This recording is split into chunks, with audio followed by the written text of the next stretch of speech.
जय श्री कृष्णा, राधे राधे। प्रिय दोस्तों, वास्तु शास्त्र में घर की बरकत के लिए कई नियम और उपाय बताए हैं, जिन्हें करके व्यक्ति दरिद्रता से हमेशा के लिए छुटकारा पा सकता है। वास्तु शास्त्र के अनुसार घर में सकारात्मक ऊर्जा का अधिक होना बेहद जरूरी है, क्योंकि इसी के द्वारा वहाँ पर रहने वाले व्यक्तियों के जीवन पर शुभ प्रभाव पड़ता है। इसी तरह घर का वास्तु सही होना बेहद जरूरी है। वास्तु शास्त्र में कुछ ऐसी चीज़ों के बारे में बताया है जिन्हें घर में रखने से दरिद्रता दूर होने के साथ लक्की भी साबित होती है। वर्तमान समय में हर व्यक्ति के लिए धन और दौलत बहुत महत्वपूर्ण है। आज के समय में पैसों के बल पर ही व्यक्ति अपनी हर ख्वाहिश को पूरा कर सकता है। यही कारण है कि हर कोई चाहता है कि उसके रुपए पैसों में दिन दुगुनी रात चौगुनी बरकत हो। लेकिन अक्सर ऐसा होता है कि तमाम कोशिशों के बावजूद भी हमें अपने प्रयासों का सही फल नहीं मिलता है।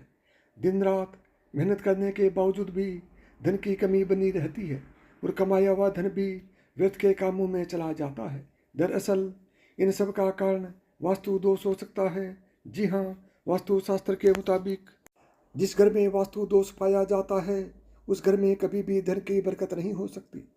उस परिवार के सदस्य चाहे जितना भी प्रयास कर लें, लेकिन वास्तु दोष के चलते उन्हें सफलता नहीं मिल पाती है। इसी वास्तु दोष के कारण पैसों की कमी बनी रहती है और कमाया हुआ धन भी व्यर्थ के कामों में खर्च होता रहता है। ऐसे में धन की बरकत के लिए आपको वास्तु दोष को दूर करने के उपायों के विषय में जानना चाहिए। नंबर 1, घर में पूजा करते समय कपूर जरूर जलाएं। यह नकारात्मक ऊर्जा को खत्म करके सकारात्मक ऊर्जा लाता है। इसके अलावा शाम के समय पूजा में सरसों के तेल का दीपक लगाएं और उसमें लौंग भी डाल दें। ऐसा करना बहुत शुभ माना जाता है। जब भी रोटी सेकें तो पहले तवे पर दूध के छींटे मारें और पहली रोटी गाय को दें। ऐसा करने से माँ लक्ष्मी प्रसन्न होती है और घर में बरकत आती है। हर रोज पक्षियों को दाना डालें। ऐसा करने से करियर और तरक्की के बीच आ रही सारी बाधाएं दूर हो जाती हैं और जीवन में सुख समृद्धि आती है। नंबर 2, इन सबसे अलग सप्ताह में एक बार घर में गूगल का धुआं करना बहुत शुभ माना जाता है। इससे मन प्रसन्न होता है और घर में सकारात्मकता आती है। हर गुरुवार को तुलसी के पौधे को दूध चढ़ाएं। इससे आर्थिक स्थिति में तेजी से सुधार होता है। माँ लक्ष्मी को प्रसन्न करने के लिए शुक्रवार का दिन बेहद खास माना गया है। ऐसे में शुक्रवार की रात माँ लक्ष्मी की विधि विधान से पूजा करके उन्हें दूध से बनी मिठाई का भोग लगाएं। इससे माँ लक्ष्मी प्रसन्न होकर खूब धन देती है। साथ ही शनिवार के दिन पीपल के पेड़ के नीचे सरसों के तेल का दीपक जलाएं। इससे शनि और मंगल ग्रह शुभ फल देते हैं। अब तीसरी बात करते हैं। कई बार कई कोशिशों के बावजूद घर में बरकत बनी रहती है। वास्तु शास्त्र में आज हम बात करेंगे घर में पैसों की प्राप्ति और बरकत के बारे में। एक कांच के पात्र में या कटोरी में थोड़ा सा मोटा नमक लें और उस कटोरी में नमक के साथ 4-5 लौंग भी रखें। इसे आप घर के किसी भी कोने में रख सकते हैं। नंबर 4, इस उपाय को करने से धन की आवक शुरू होगी और घर की चीज़ों में बरकत भी बनी रहेगी। कांच की कटोरी में नमक रखने से जहाँ एक तरफ घर में धन की कमी दूर होगी तो दूसरी तरफ पूरा घर एक अलग ही सुगंध से महक उठेगा और घर में सुख शांति बनी रहेगी। इसके अलावा यदि बाथरूम संबंधी कोई वास्तु दोष है तो कटोरी में क्रिस्टल नमक लेकर बाथरूम में ही किसी ऐसी जगह पर रख दें जहाँ पर किसी के हाथ उस पर ना पड़े और कुछ दिनों के में कटोरी में से नमक को बदल दें, यानी कि थोड़े दिनों बाद कटोरी के नमक को बदली करते रहें। नंबर 5, मोर पंख। वास्तुशास्त्र के अनुसार घर में मोर पंख रखना बहुत ही शुभ माना जाता है। इसे समृद्धि का प्रतीक माना जाता है, इसलिए इसे घर की दक्षिण पूर्व दिशा की ओर या फिर तिजोरी आदि में रख सकते हैं। इससे धन की कभी कमी नहीं होगी और वास्तु दोष से भी छुटकारा मिलेगा। इसके अलावा पैसों की तंगी दूर करने के लिए धन के स्थान में हमेशा 3 मोर पंख जरूर रखें। नंबर 6, कछुआ। घर में धातु से बना हुआ कछुआ रखना भी लाभकारी साबित होगा। इसे घर में रखने से हर तरह के कष्टों से छुटकारा मिल जाएगा और आर्थिक स्थिति पर अच्छा असर पड़ेगा। कछुओं को घर में इस तरह रखें कि उसके मुंह की दिशा पूर्व की ओर हो, इससे अधिक लाभ आपको होगा। नंबर 7, माँ लक्ष्मी की तस्वीर। माँ लक्ष्मी की ऐसी तस्वीर घर में लगानी चाहिए जिसमें वह कमल पर विराजमान है और सोने के सिक्के कलश से गिर रहे हों। ऐसी तस्वीर या मूर्ति यानी कि ऐसी तस्वीर या मूर्ति को उत्तर दिशा की ओर रखें। मान्यता है कि ऐसा करने से व्यक्ति को कभी भी धन धान्य की कमी नहीं होगी। नंबर 8, हाथी। वास्तुशास्त्र के अनुसार घर में धातु से बनी हाथी की मूर्ति रखना बेहद शुभ माना जाता है। हाथी की तस्वीर रखने से घर में पॉजिटिव एनर्जी अधिक बढ़ जाती है। इसके साथ ही धन लाभ की कमी नहीं होती है, इसलिए घर में हाथी की तस्वीर या मूर्ति लिविंग एरिया में लगाएं। इसके साथ ही इस बात का ध्यान रखें कि हाथी की सूंड नीचे की ओर मुड़ी हुई हो। नंबर 9, सिक्के। माँ लक्ष्मी और कुबेर देव की कृपा हासिल करने के लिए अपनी तिजोरी या पर्स में 3 सिक्के रखें। घर के मंदिर में लाल रिबन से 3 सिक्के बांधकर भी लटका सकते हैं। ऐसा करने से भाग्य बढ़ता है और हर परेशानियों से छुटकारा भी मिलता है। नंबर 10, मछली की मूर्ति। वास्तुशास्त्र में मछली की चांदी की प्रतिमा बनाकर घर में रखना बहुत शुभ माना गया है। इससे सुख समृद्धि, धन और अच्छा स्वास्थ्य मिलता है। घर में मछली की चांदी की प्रतिमा रखने से घर में शांति और खुशहाली आती है। आप चाहें तो दीवार पर मछली के जोड़े की पेंटिंग भी बनवा सकते हैं। नंबर 11, मंगल कलश।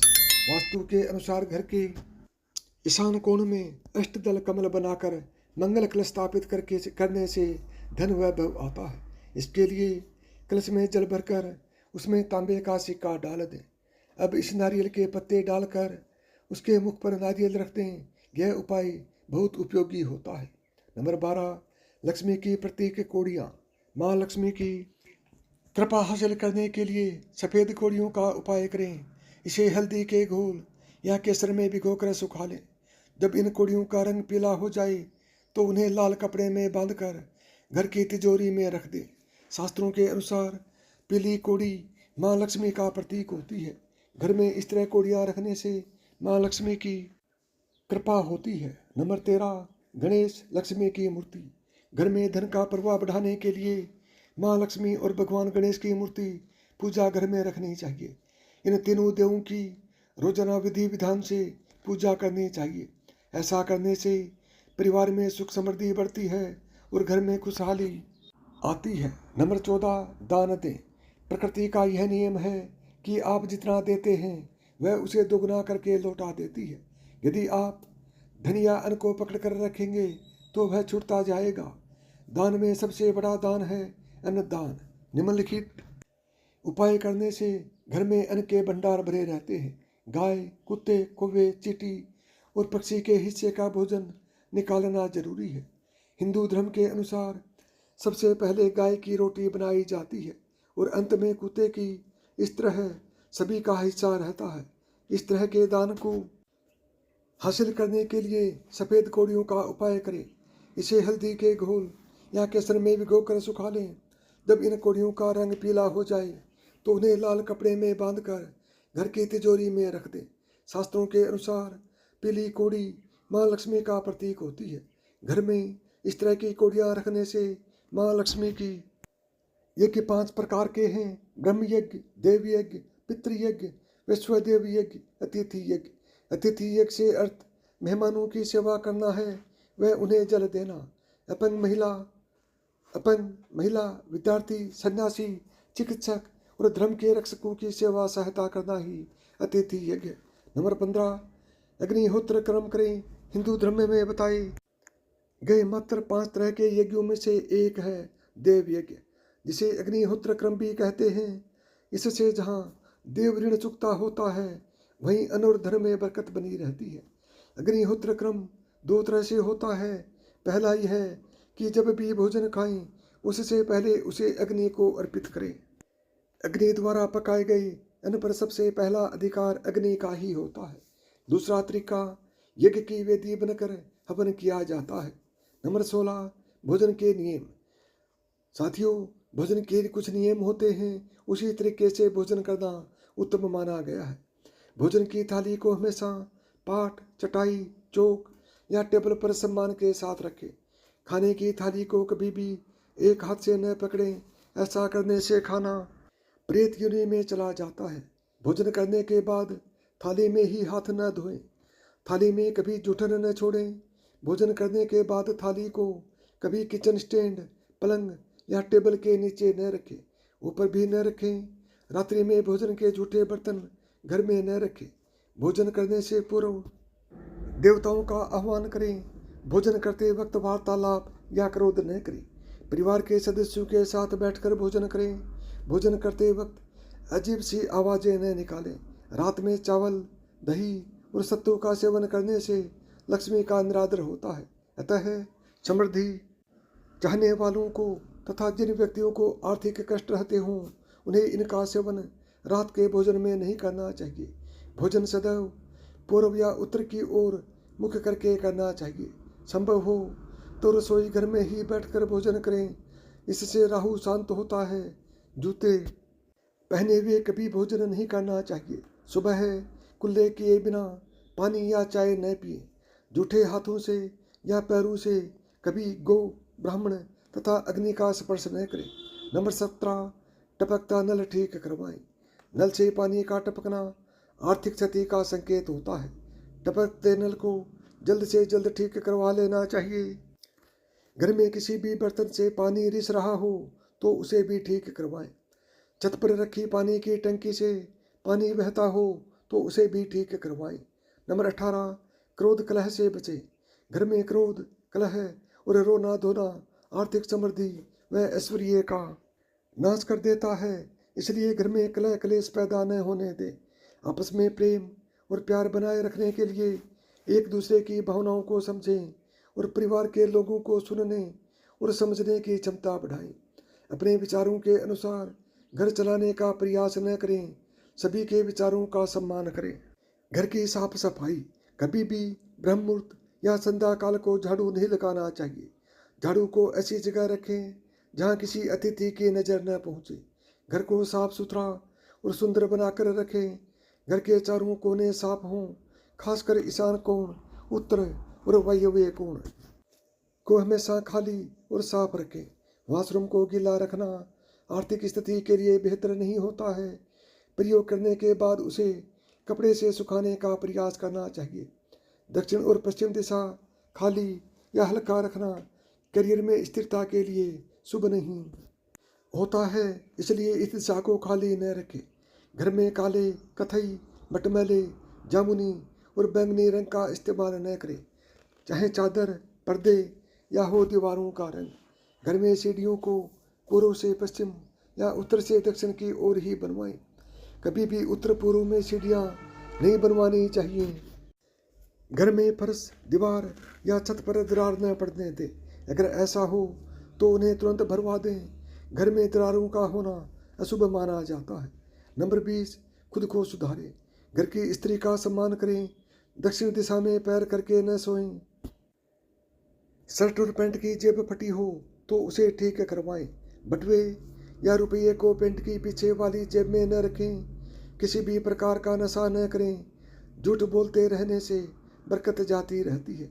दांतों को अच्छी तरह से साफ करें और चमकदार बनाकर रखें। बार बार थूकने, छींकने या खांसने की आदत को बदलें। घर में हर कहीं गंदगी फैलाने का कार्य न करें। नाखून और बाल बढ़ाकर न रखें। प्रतिदिन शरीर के सभी छिद्रों को 3 वक्त जल से धोएं, सुबह, शाम और रात्रि। 21, पूजा घर और तिजोरी। घर में अगर पूजा घर नहीं हो तो किसी लाल किताब के विशेषज्ञ से पूछकर ही पूजा घर बनवाएं। यदि वह बनवाने की छूट देता है तो किसी वास्तुशास्त्री से संपर्क करके ही पूजा घर बनवाएं। ऐसा इसलिए लिखना पड़ रहा है क्योंकि किसी की कुंडली के अनुसार घर में पूजा घर रखना नुकसानदायक होता है। किसी देवी देवता की एक से ज़्यादा मूर्ति या तस्वीर न रखें। पूजा घर के अलावा देवी या देवता की मूर्ति या चित्र घर के अन्य किसी हिस्से में न लगाएं। किसी भी देवता की 2 तस्वीरें ऐसी न लगाएं कि उनका मुंह आमने सामने हो।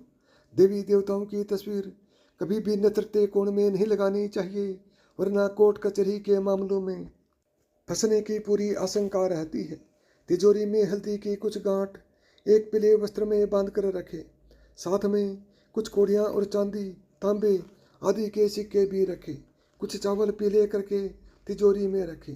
तिजोरी में इत्र की शीशी, चंदन की बट्टी या अगरबत्ती का पैकेट भी रख सकते हैं, जिससे उसमें सुगंध बनी रहे। घर में देवी देवताओं पर चढ़ाए गए फूल या हार के सूख जाने पर भी उन्हें घर में रखना अलाभकारी होता है। 22 संधि काल में मौन रहे। संधि काल में अनिष्ट शक्तियाँ प्रबल होने के कारण इस काल में निम्नलिखित बातें निषिद्ध बताई गई हैं। सोना, खाना, पीना, गालियाँ देना, झगड़े करना, अभद्र एवं असत्य बोलना, क्रोध करना, शाप देना, यात्रा के लिए निकलना, शपथ लेना, धन लेना या देना, रोना, वेद मंत्रों का पाठ, शुभ कार्य करना, चौखट पर खड़े होना। उपरोक्त नियम का पालन नहीं करने से जहाँ एक और बरकत चली जाती है, वहीं व्यक्ति कई तरह के संकटों से घिर जाता है। जहाँ मदिरा सेवन, स्त्री अपमान, तामसिक भोजन और अनैतिक कृत्यों को महत्व दिया जाता है, उनका धन दवा खाने, जेल खाने और पागल खाने में ही खर्च होता रहता है। यदि आप अपार धन की इच्छा रखते हैं तो सबसे पहले हनुमान जी से अपने पापों की क्षमा मांगकर प्रतिदिन हनुमान चालीसा पढ़ते हुए 5 मंगलवार बड़ के पत्ते पर आटे का दिया जलाकर उनके मंदिर में रख कर आएं। हनुमान जी की कृपा हुई तो पहले ग्रह और ग्रह दशा में सुधार होगा और फिर धन प्राप्ति के मार्ग भी आपके खुलते जाएंगे। नंबर 23, द्वार देहरी पूजा। घर की वस्तुओं को वास्तु के अनुसार रखकर प्रतिदिन घर को साफ और स्वच्छ कर प्रतिदिन देहरी पूजा करें। घर के बाहर देली यानी कि डेल के आसपास स्वस्तिक बनाएं और कुमकुम हल्दी डालकर उसके दीपक से आरती उतारें। इसी के साथ ही प्रतिदिन सुबह और शाम को कपूर भी जलाएं और घर के वातावरण को सुगंधित बनाएं। जो नित्य देहरी की पूजा करते हैं, देहरी के आसपास घी के दीपक लगाते हैं, उनके घर में स्थायी लक्ष्मी निवास करती है। घर के बाहर शुद्ध केसर से स्वस्तिक का निर्माण करके उस पर पीले पुष्प और अक्षत चढ़ाएं। घर में लक्ष्मी का आगमन होगा। 24, पीपल की पूजा। पीपल में देवताओं का वास होता है। पीपल को सिर्फ शनिवार को ही छूना चाहिए। शनिवार को पीपल के वृक्ष में काले तिल, कच्चा दूध, गंगा जल, शहद और गुड़ को स्टील या चांदी के बर्तन में डालकर अर्पित करें। वह सरसों के तेल का दीपक प्रज्वलित करें। बस यह कार्य प्रत्येक शनिवार को करते जाएंगे तो धीरे धीरे दुर्भाग्य दूर होता जाएगा। पीपल के वृक्ष की जड़ में तेल का दीपक जला दें, फिर वापस घर आ जाएं और पीछे मुड़कर न देखें। इससे आपको धन लाभ के साथ ही हर बिगड़ा काम बन जाएगा। 25, केसर और कपूर। श्री महालक्ष्मी का ध्यान करके मस्तिष्क पर शुद्ध केसर का तिलक लगाएं, धन लाभ के समाचार मिलेंगे। प्रतिदिन सुबह और शाम को कपूर जलाएं। घर के किसी स्थान पर वास्तु दोष हो तो वहाँ कपूर की एक डली बगैर जलाए रख दे। कपूर अति सुगंधित पदार्थ होता है तथा इसके दहन से वातावरण सुगंधित हो जाता है। कपूर जलाने से देव दोष व पितृदोष का शमन होता है। 26, माँ, बेटी और पत्नी का सम्मान जरूरी। पत्नी और बेटी लक्ष्मी का रूप होती हैं। भूल कर भी इन्हें न दुत्कारें, न कोसें तथा न ही कोई अशुभ वचन कहें। माँ को साक्षात देवी पार्वती माना गया है। माँ को दुखी रखने वाला कभी जीवन में सुखी नहीं रह सकता। पत्नी और बेटी के दुखी रहने से आप कभी सुखी नहीं रह सकते। एक बार यदि पत्नी रोती हुई अपने माता पिता के घर चली गई तो याद रहे इस पाप क्रम से आपके घर की बरकत भी चली जाएगी। धन, वस्त्र व मान देकर पत्नी को मनाई। 27, पोछा लगाना। सप्ताह में एक बार गुरुवार को छोड़कर समुद्री नमक से पोछा लगाने से घर में शांति रहती है। घर की सारी नकारात्मक ऊर्जा समाप्त होकर घर में झगड़े भी नहीं होते हैं तथा लक्ष्मी का वास स्थायी रहता है। अगर पर्याप्त पैसा कमाने के बाद भी धन संचय नहीं हो रहा हो तो काले कुत्ते को प्रत्येक शनिवार को कड़वे तेल यानी कि सरसों के तेल से चुपड़ी रोटी खिलाएं। शाम के समय सोना, पढ़ना और भोजन करना निषेध माना गया है। सोने से पूर्व पैरों को ठंडे पानी से धोना चाहिए, किंतु गिल्ले पैर नहीं सोना चाहिए, इससे धन का नाश होता है। 28 माता लक्ष्मी को कीजिए प्रसन्न, नहीं होगी कभी भी धन की कमी। हिंदू धर्म में माता लक्ष्मी को धन की देवी कहा जाता है। इनकी पूजा पाठ करने से व्यक्ति के जीवन में सुख और समृद्धि आती है। जो लोग सच्चे मन से माता लक्ष्मी की पूजा करते हैं उनके जीवन में कभी भी धन की कमी नहीं होती। वास्तु शास्त्र के अनुसार यदि आप रोजाना शाम के समय घर के मुख्य दरवाजे पर घी का दीपक जलाते हैं तो माता लक्ष्मी आपके घर में प्रवेश करती है। इसके अतिरिक्त हर शुक्रवार को स्नान करने के बाद माता लक्ष्मी की प्रतिमा पर कमल का फूल चढ़ाने से और कनकधारा स्तोत्र का पाठ करने से भी माता लक्ष्मी प्रसन्न होती है और अपनी कृपा बनाए रखती है। जो लोग इस प्रकार माता लक्ष्मी की पूजा अर्चना करते हैं उन्हें कभी भी किसी चीज़ की कमी नहीं होती है। 29 हनुमान जी की कृपा से आर्थिक स्थिति होती है मजबूत। यदि आप वास्तुशास्त्र के दोष को कम करना चाहते हो और अपने जीवन में धन की बरकत को बनाए रखना चाहते हैं तो मंगलवार के दिन हनुमान जी का यह उपाय जरूर करें। इस उपाय से आपको हर मंगलवार की शाम को हनुमान मंदिर में जाकर बूंदी के लड्डुओं का भोग लगाना होगा। इसके अतिरिक्त आप भोग लगे इस प्रसाद को जरूरतमंद लोगों में बांट दें। यह उपाय लगातार 7 मंगलवार को करने से हनुमान जी की कृपा आप पर बनी रहेगी और आप कर्जों से जल्द ही मुक्त हो जाएंगे। नंबर 30 कारोबार में सफलता के लिए अपनाएं ये उपाय। यदि आपके व्यापार या कारोबार में लगातार नुकसान हो रहा है तो आप इस उपाय के जरिए इस नुकसान को कम कर सकते हैं। इस उपाय में आपको रात को अपनी दुकान बंद कर दुकान के दोनों ओर यानी कि दोनों दरवाजों की तरफ आटा रखना होगा। ऐसा कुछ दिनों तक लगातार करने से आपकी दुकानों पर ग्राहकों का आना शुरू हो जाएगा। कारोबार में आपको लाभ भी मिलने लगेगा। 31 आर्थिक खुशियों के लिए अपनाएं ये उपाय। वास्तुशास्त्र के अनुसार यदि आप अपने घर में तरक्की चाहते हैं तो इन उपायों को अवश्य करें। किसी भी घर की तरक्की के लिए उस घर के सदस्यों का निरोगी होना अत्यंत आवश्यक होता है। इसके लिए आप हर रात को सोने से पहले किचन और बाथरूम में 1 बाल्टी पानी भरकर अवश्य रख दें। ऐसा करने से घर में सकारात्मक माहौल बना रहता है, साथ ही खुशियाँ और बरकत भी बढ़ती है।